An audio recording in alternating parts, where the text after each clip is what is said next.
Okay, so today we are starting with the second half of chapter 6, which is going to be continuing to look at kind of atypical development, looking at like mental health disorders.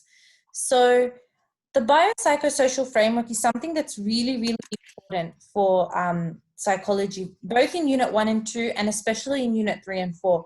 And it's basically a way or a model that we use to kind of understand the different factors that affect people who have mental disorders or that cause people to basically develop mental disorders.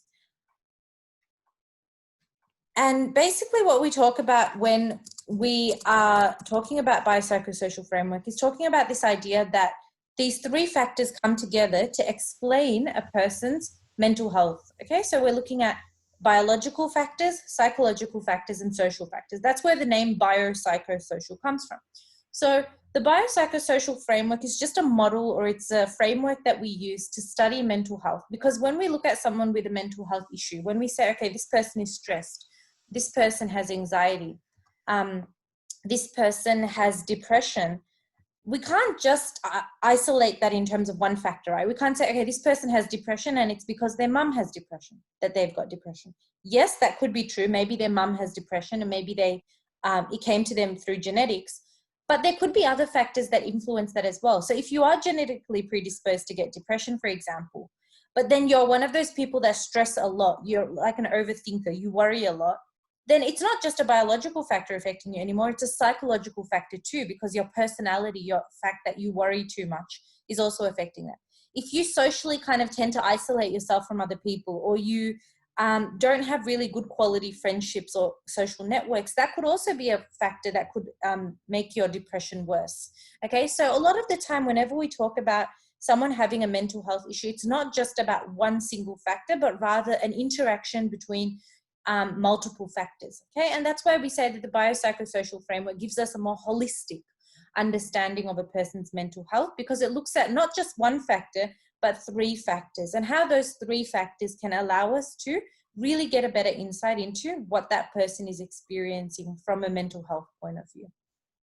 So those of you who do health and human, because I know there's a lot of you who do HHD in this class, you might remember that when we looked at the definition of health, we looked at the fact that health is comprised of not just one dimension, but multiple dimensions. So we never look at health in terms of just physical, but we look at it also in terms of mental, emotional, social, spiritual. So it's kind of the same concept here that we are now applying to this kind of framework called the biopsychosocial framework.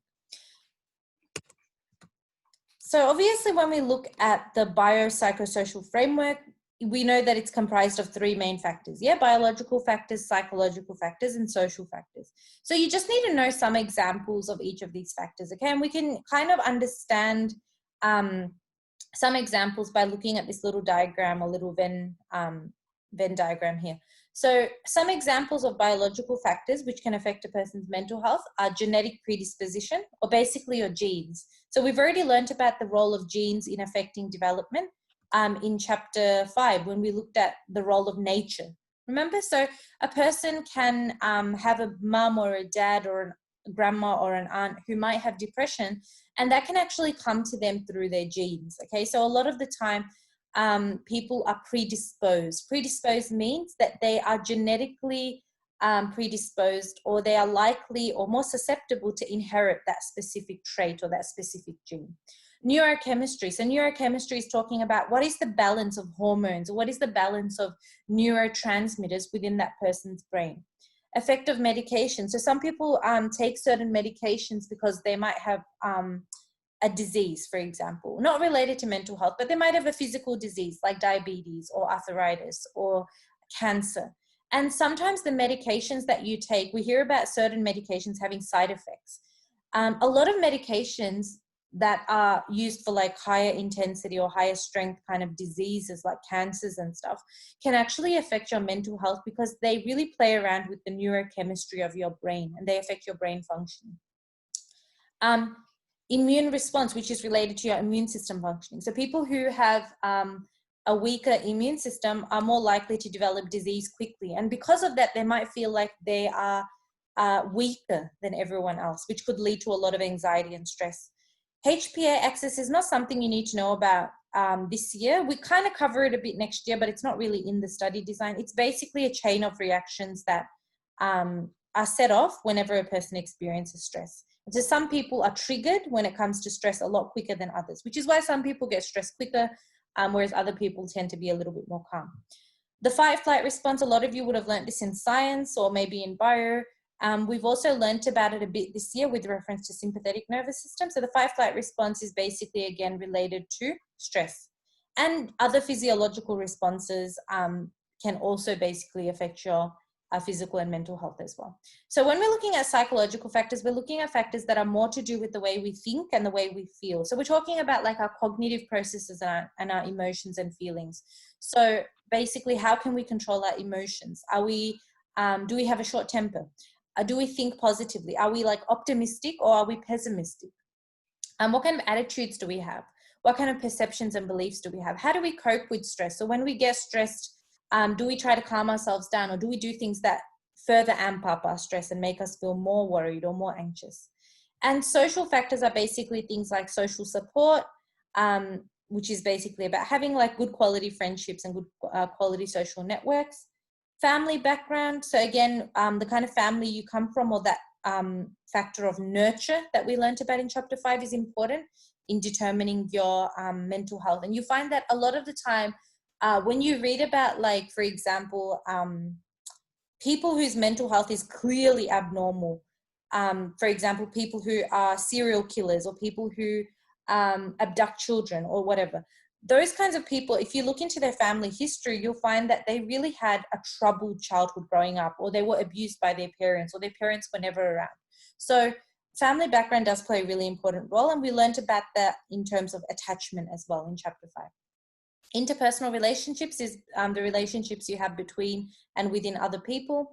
Cultural traditions can also lead to stress or mental health issues if those cultural traditions make you feel pressured to do something, or make you feel like they're oppressed, like your freedom is being oppressed in some way.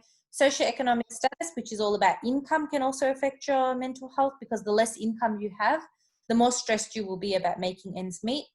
Poverty, again, related to the concept of income. Medical care and access to medical care is also important, because when you don't have proper medical care, if you've got depression, you're not going to be able to treat that depression. It's going to get worse. Okay, so those are basically the 3 examples of the factors that fall under the biopsychosocial model. Just some examples. Now, if you know at least 2 from each of these little bubbles here, you'll be fine. So you don't need to know this whole slide. Just 2 biological factors, 2 psychological, and 2 social factors will be more than enough. Okay, so before we move on to the next topic, which is the 4P factor model, does anyone have any questions so far about what the biopsychosocial framework is? So if you do, you can put it in the chat box, or you can just speak up. Okay, I think we're all good then. We'll probably move on. Okay, so the next topic that we're looking about is a really important topic. Number 1, because it gives us a better idea of the kind of factors that influence people who have mental disorders. And number 2, it's a topic you are going to cover in almost the same amount of detail next year if you choose to do psychology in Unit 4, okay? Because next year, Unit 4 psychology, it's all about like mental disorders, mental health. So if you're really kind of liking this topic so far, you're going to enjoy the second half of next year as well. So the 4P factor model is basically talking about 4 factors, and those 4 factors start with the letter P, okay? That's why it's called the 4P factor model. And it's talking about these 4 factors as either contributing to the development and or progression of mental disorders. So what that means is that these 4 factors will either cause you to develop a mental disorder initially, or if you've already got a mental disorder, they might make this mental disorder either better in terms of protective factors or worse in terms of the other 3. Okay, so these are the 3 factors: predisposing, precipitating, perpetuating, and protective factors. So let's go in and just have a look at what each of these factors are kind of trying to discuss. So the first factor is called predisposing factors. Okay, so predisposing factors, we've already heard about the word predisposing in terms of genetics, and that's kind of what predisposing factors are. Predisposing factors increase your chance of developing a specific mental disorder. So another word for chance of developing is susceptibility. If you're more susceptible to something or developing something, it means you're more vulnerable. It means you have a higher risk of developing that mental disorder.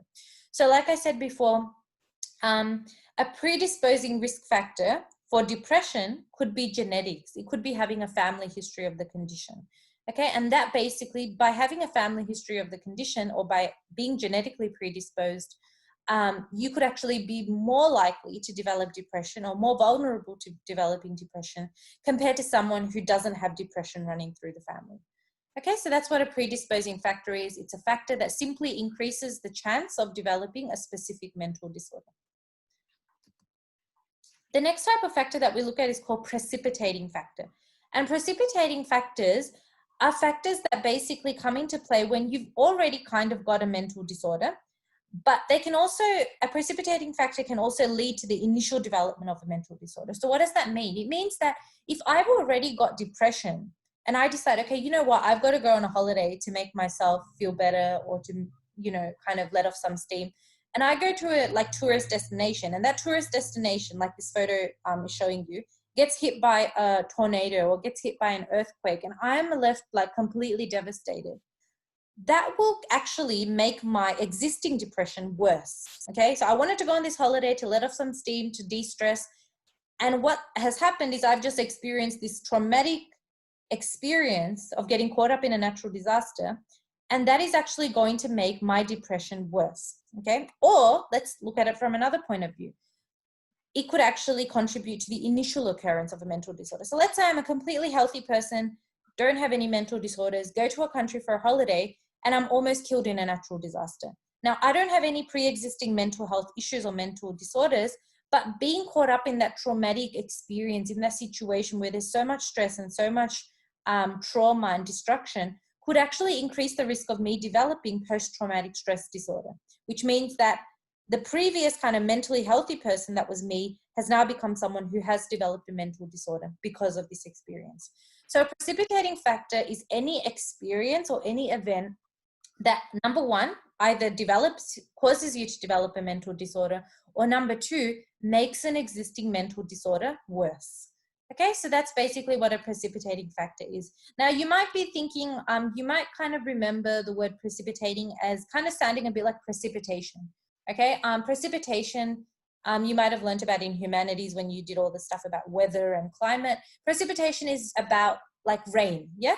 So I kind of tell my students, like, when we're talking about precipitating factors, we're talking about like intense events. They're so stressful that when they happen, the stress doesn't just rain down, but it pours down on that person. And it's so intense that it causes them to kind of develop a mental disorder. In the same way that rain would pour down on earth, that stressful event pours down on that person and leads to them becoming extremely mentally kind of disturbed or affected. Okay, so precipitating factor is just any kind of traumatic event that we're looking at. Now, the next one, we've got to be really careful, because the next one is the one that most students, even the ones in year 12, they usually get confused between perpetuating factors and precipitating factors. So perpetuating factors are different from the previous one that we've looked at, because perpetuating factors are factors that actually prevent you from recovering. And because they prevent you from recovering, they actually lead to your mental disorder not going away, okay? So obviously, if we're preventing recovery, the mental disorder just remains as it is. Okay, so let's say somebody has depression and they don't want to leave the house, even though everyone around them is saying, go to the psychologist, go to the doctor, get some treatment. They're like, no, I don't want to do anything. I don't think I deserve to get any treatment. I think I'm just going to stay at home in my bed all day. That's going to be a perpetuating factor, because by staying at home in bed all day, that person is preventing their recovery. They're preventing the opportunity for themselves to go to a psychologist or go to a doctor and get some proper treatment or get some proper advice or therapy. Okay, so that's a perpetuating factor, and it's different from a precipitating factor, because remember what we said about precipitating factors are more like traumatic events or like difficulties or burdens or hardships, okay, that pour down on a person. It's not necessarily about preventing recovery. Perpetuating factors are anything that a person might do or any event that might happen to a person that prevents them from recovering. Okay, if you've got a phobia of birds, but you always stay at home and you're like, I'm not going to the beach because there's birds there. I'm not going to the park because there's birds there. that's actually going to be a perpetuating factor, because by avoiding birds, you're actually preventing your recovery. You're not getting closer to overcoming your phobia of birds. You're just leaving it as it is, and you're not going to actually you're not actually going to overcome that mental disorder there. Okay, that's what a perpetuating factor is. It basically prevents recovery. And by preventing recovery, you're not overcoming the mental disorder you're having. Now, the last factor that we're looking at is a little bit more positive, okay? It's the only positive factor in the 4P model, and it's a protective factor. So the word itself kind of gives you an idea of what it is. A protective factor is a factor that basically protects a person against developing a mental disorder in the first place, or it prevents a person who's already recovered from relapsing or from kind of regaining that mental disorder. So what that means is that if a person has depression or has an eating disorder or has a phobia, but they've overcome that depression or they've overcome that eating disorder, a protective factor is basically something that will protect them against relapsing or basically redeveloping that mental disorder again in the future. Okay, if you're a healthy person, a protective factor will protect you against developing a mental disorder in the first place. So protective factors are good because they either allow the patient to gain better control of their symptoms, or they allow the person to have a more positive environment that kind of acts as a shield that actually stops them from developing a mental disorder. So what do we mean by acts as a shield? Well, if you've got a positive home environment where you're not being abused, where you've got a supportive kind of family network, then you are obviously going to be more likely to grow up in an environment or this kind of nurture where there's no negative influence on your mental health, as compared to someone who's growing up in an abusive household. Also, if you don't currently have a mental disorder, but you've, for example, got a strong network of friends and family, the minute you do suffer from stress or you do suffer from anxiety, at least you've got people around you who you can talk to about that issue. Okay, and for that reason, they might actually act as a preventative or protective factor, okay? Because a lot of people who do end up developing depression talk about the fact that they can't discuss their worries with anyone around them, or that people don't understand them, okay? But if you've got a strong network of friends and family who you can trust, that actually automatically protects you against a lot of mental disorders, okay? So that's basically our 4P factor model, looking at the 4 factors, starting with the letter P, that basically either contribute to the development and or progression of mental disorders. Or in the case of the last one we've just looked at, actually protect you against mental disorders. Okay, so before we move on to the next topic, is everyone good with the 4P model? Are there any questions, or it's all kind of clear? Okay, if you get any questions like afterwards or whatever, just like put them in the chat box, or yeah, I'll just answer them if you've got any questions. Okay, so yeah, that's the 4P model. So if you've actually understood that, that's actually really good. That's one topic, one big topic that's actually done for Unit 4 in that case. Okay, so the next topic we're looking at is called the Diagnostic and Statistical Manual of Mental Disorders. So I always like give you guys examples of like mental disorders like depression. There's a lot that you guys might already know. So really common mental disorders most of you might already know are like depression, phobia, eating disorders, bipolar, OCD, what's the other one? Schizophrenia. A lot of you might already have heard of these mental disorders because these are quite popular in media. You might have come across them in some TV shows or some movies.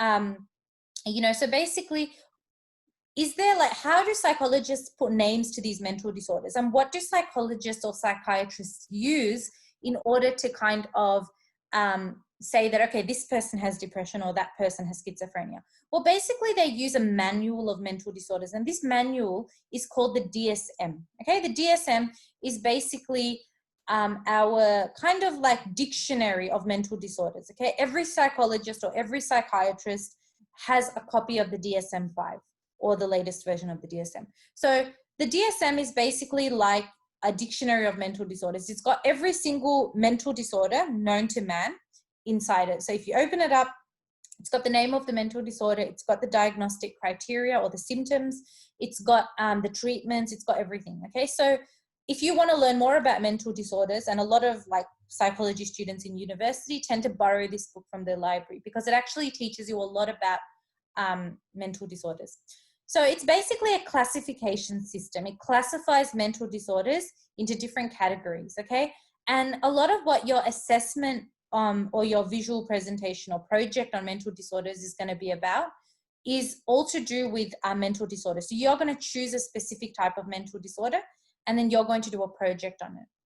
You have to know that even though we've got different names for mental disorders, those mental disorders are actually classified into categories, okay? For example, schizophrenia is a type of psychotic mental disorder. Depression is a type of mood disorder or affective mood disorder. Phobia is a type of anxiety mental disorder. Okay, so they're kind of classed into different categories or kind of headings. So what does the DSM-5 do? The DSM-5 obviously gives you information on the name of the mental disorder. It gives you information on on the symptoms of the mental disorder, gives you information on the prevalence, so how common it is in the population. So what percentage of people might have that mental disorder? What kind of ways in which that mental disorder will affect other people around the patient, as well as information on when most people develop that mental disorder or at what age, and any relationships between the mental disorder and gender, age, or culture. So for example, with depression, females have been known to have higher rates of depression than males. So this bit of information would be included in the DSM-5. So what you really need to know is the DSM-5 is kind of like a dictionary of mental disorders. It classifies every mental disorder known to man into different sections, and it basically is used by all psychologists and all psychiatrists around the world to diagnose mental disorders in patients. So psychologists don't just memorize this book into their head, they actually have it on hand and they're ready to look into it when they need to. Okay, and obviously because this book is used around the world, it is translated into many different languages as well. It's kind of like the world standard, okay? So a psychologist in Brazil, a psychologist in Bangladesh, a psychologist in India, a psychologist in Australia, all of them would most likely be using this same manual to diagnose mental disorders. Okay, so, So I just want to show you guys what it looks like, or kind of a summary of what some of the main types of mental disorders. I've talked about some of these already. So mood disorders are one example. Then you've got anxiety disorders. So bipolar and major depressive disorder, or basically depression, come under mood disorders, for example. Anxiety disorders are things like OCD, social phobia, post-traumatic stress disorder. Okay, and any type of phobia, even phobia of dogs, phobia of heights, all that stuff comes under anxiety disorders. Dissociative disorders are more to do with, when people have kind of like, they kind of like have multiple identities, so kind of related to that concept.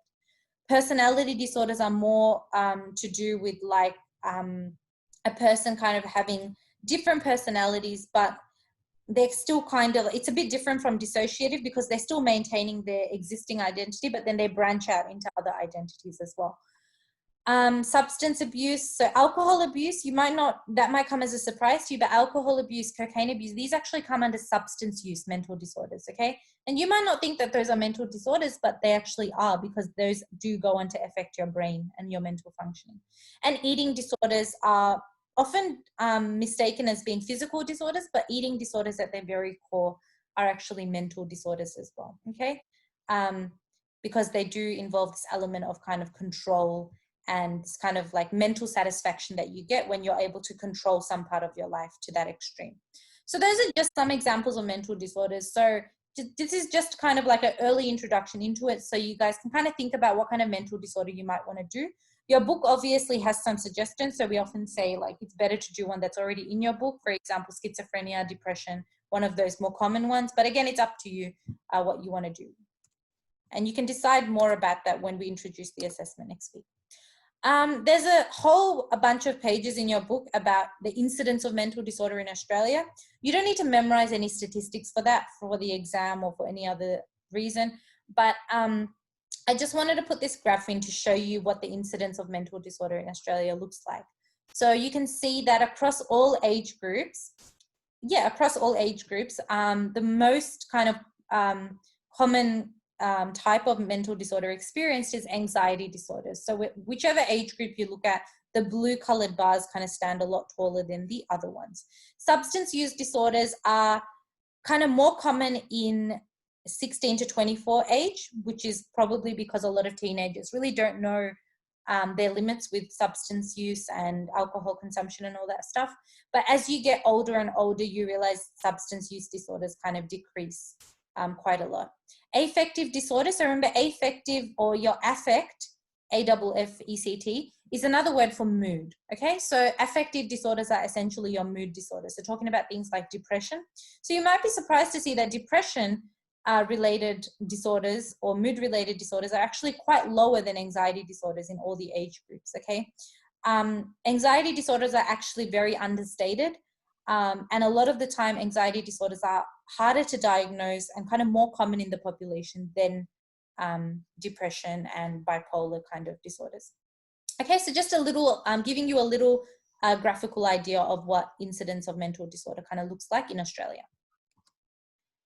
Okay, the last topic we're looking at today is called labeling someone with a mental disorder. Okay, so it's kind of talking about this really important concept, which you will once again cover in in Unit 4, which is called stigma. Now, labeling in a very general definition is talking about how people with mental disorders are described, classified, or named after they are diagnosed with that mental disorder. Labeling has a good side. The good side is that obviously when we label a person with a mental disorder, it gives their condition a name. They don't have to be like, okay, I don't know what I have, or I don't know what's wrong with me. They can say, I have depression, or I have bipolar. But you clearly know that sometimes there are some negative connotations associated with that thing. Okay, a lot of people use, oh my God, you're so OCD. Oh my God, you're so bipolar. Those are commonly used as insults in today's society. And for that reason, people who have mental disorders often experience something called stigma. And that's actually the bad side to labeling. That when you label people with mental disorders saying, okay, this person is schizophrenic, this person is depressed, this person has OCD, yes, you are giving them better understanding about their condition, but you're actually also giving them this negative label, okay? And this negative label might make them seem socially unacceptable or undesirable and might make them feel a sense of shame and disgrace. And so stigma can present itself in two main forms. So self-stigma is when the individual accepts that they are different, that they are disgraceful, that they are unacceptable and undesirable. And this starts to be something that they internalize. Social stigma is maybe when the individual doesn't believe this, but the rest of the people in society believe this. And not only do they start to be disgusted by people who have mental disorders, but they start to actually fear. They don't want to be around people who are depressed or who have OCD, for example. Okay, so on the next slide, we talk more about this concept of stigma and basically talk about it as something important because stigma can stop people from accessing the important treatment they need. If you're depressed and you want to go to your psychologist, but you're scared that, I don't know, some auntie or uncle from society is going to see you going to the psychologist, you're not going to want to go and access treatment, okay? Or if you're scared that your friends are going to see you visiting the school counselor, you're not going to want to go to the school counselor, or you're not going to want to go to a psychologist about, any issues you're having. So stigma is the fact that when someone has depression, they're kind of like cast off or ostracized or kind of excluded from society. And people never look at them the same way. They kind of treat them as someone different, even though they might still be the same person.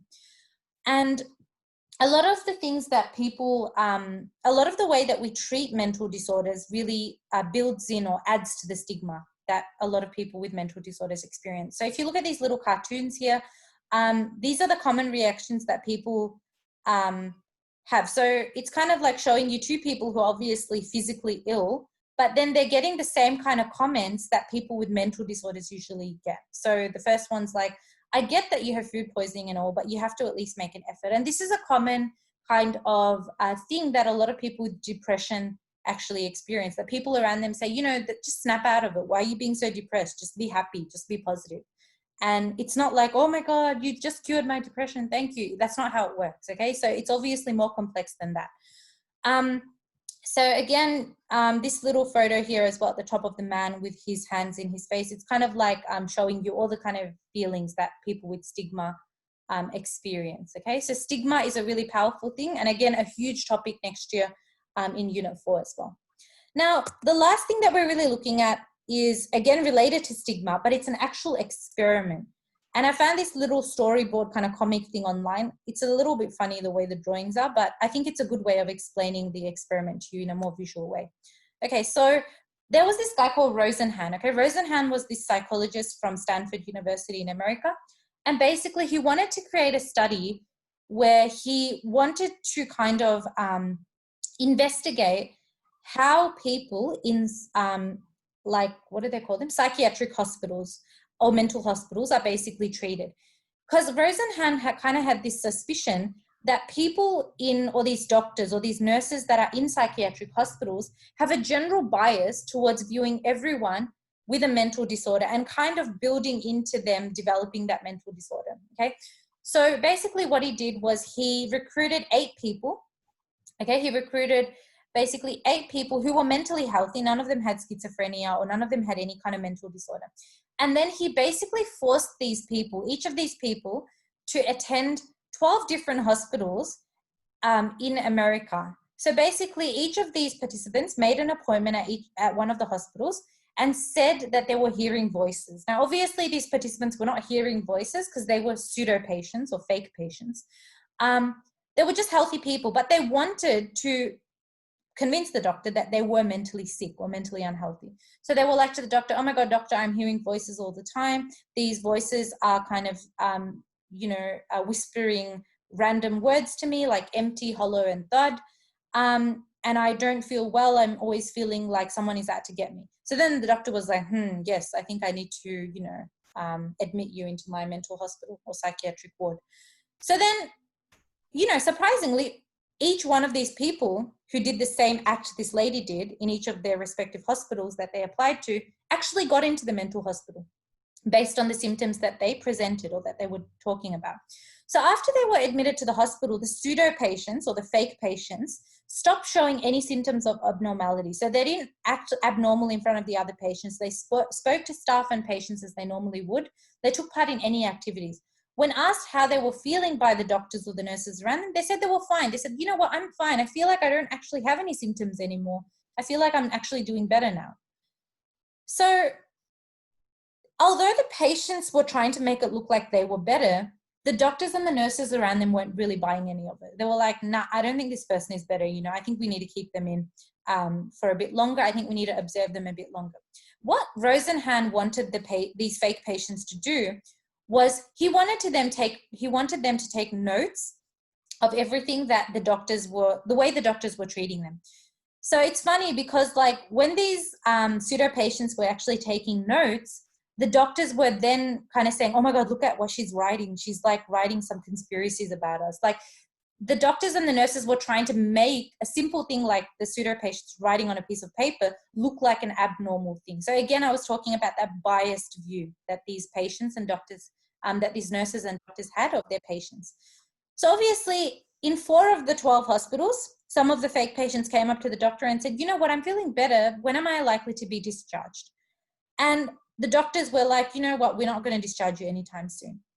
Now, obviously, all but one of the patients were diagnosed with schizophrenia when they entered. So obviously, most of the patients were healthy. But when they left, the psychologists or the doctors or the nurses around them put down in their little report that they still had schizophrenia, but it was schizophrenia in recovery or in remission. And what that meant was that even though these patients went in healthy with no mental health conditions, these doctors forced the label of schizophrenia patient onto them, okay? Even though they didn't really show any super abnormal symptoms after they actually went into the psychiatric ward. And obviously a lot of the patients who actually had real schizophrenia in the hospital were already suspicious of this girl. They were like, she's not abnormal. She doesn't have, schizophrenia. She's probably some journalist or some, outsider. But obviously the doctors weren't buying any of it. So eventually the doctors kind of added or kind of built into this diagnosis of schizophrenia, even though the patient wasn't showing any obvious symptoms of that. So that's the whole study, okay? And the whole study is on this idea of labeling and the stickiness of a diagnostic label. So obviously the Rosenhan study suggests or talks about the danger of the psychodiagnostic label, of being labeled insane or being labeled schizophrenic or being labeled depressed, and that label eventually becomes a factor that actually influences how medical staff will treat you when you are admitted into a psychiatric ward. So like I said before, when one of the fake patients wrote down the notes, the staff then perceived that as being psychotic behavior as well, even though they were just innocently writing down notes. Okay, so basically, it's important for us to kind of understand that when you do put healthy people into a psychotic ward, a lot of the time the doctors will try to diagnose them as psychotic, even though they might not be showing any psychotic symptoms after they're admitted. Okay, so that's basically what the Rosenhan study was about. So now that we know what the Rosenhan study is about, we just got to look at the criticisms of the actual study. So the number one criticism was obviously Rosenhan didn't really ask for hospital approval. There was a reason for that. He couldn't really tell the hospital, hey, you know what, I'm going to send some fake patients into your hospital. Don't mind them. He wanted to see their real reactions and the real way that the hospital staff treated the patients. But still, it is a criticism as well, because it kind of gives the hospital a bad kind of reputation afterwards. There was no video recordings, so a lot of what Rosenhan's patients kind of reported back to him was just what they wrote on the papers or what they wrote on the notes. There wasn't any actual video or audio recording to prove that what the patients or the fake patients were saying was actually the truth. Rosenhan also had a very biased perception towards mental hospitals and psychiatric wards to begin with. So he was kind of setting them up to fail. Okay, and he had a kind of personal grudge or personal bias towards them. So maybe a lot of the results that he got was kind of like the result of that as well. Finally, the experiment was not ethical because the hospital staff didn't know what was going on, and because some of the participants might have been mentally affected, you know, being treated or being looked at in a different way by the doctors and psychiatrists and the nurses might have made them feel bad. So it could have actually harmed the patients as well, even though the patients knew they didn't actually really have schizophrenia. And obviously the main kind of lesson that we really learn from this study is that doctors and psychiatrists are more likely to call a healthy person sick than a sick person healthy. And so a lot of the time, you know, some of like your parents or, you know, my parents or, you know, older generations impressions of going to the doctor, you know what, I'm healthy. If I go to the doctor, they'll probably diagnose me with a million things and give me like a million medications. And it's kind of the same thing with like mental health as well, okay? A lot of the time, if you're a healthy person, but you forced yourself to get admitted into a psychiatric ward, those psychiatrists and doctors are not going to leave you alone. They're going to observe your every move. And even something normal that you're doing, like writing on a piece of paper, will be perceived or viewed by them as being something abnormal or something atypical. Okay, so that's basically the criticisms of Rosenhan's study, okay, or the limitations or disadvantages. So that is basically it for this week. We are done with chapter 6. So what I need you guys to do now for the rest of the week is basically submitting 6.5 and 6.6. Now, obviously, I don't know which one, I don't know who of you have the new book and who of you have the old book, but depending on which book you have, those are the activities you're going to be doing, okay? So just double check and cross check that with the book you've got. Now, you'll notice that in the learning activity checklist, after 6.7, you're not going to be doing any learning activity questions, and that's because you're going to be doing a project based on the topic, okay? Chapter 6 test questions, I'm not going to be collecting this week. I'll collect that at a later date, maybe early next week or the week after that. So don't worry about chapter 6 test questions for now, okay? Whenever you're not sure about what you need to be doing during this week, just click on the week 3 tasks tile on the class page, and that'll take you into the actual tasks or actual things that you need to be doing for this week. Okay, so basically that's about it for today.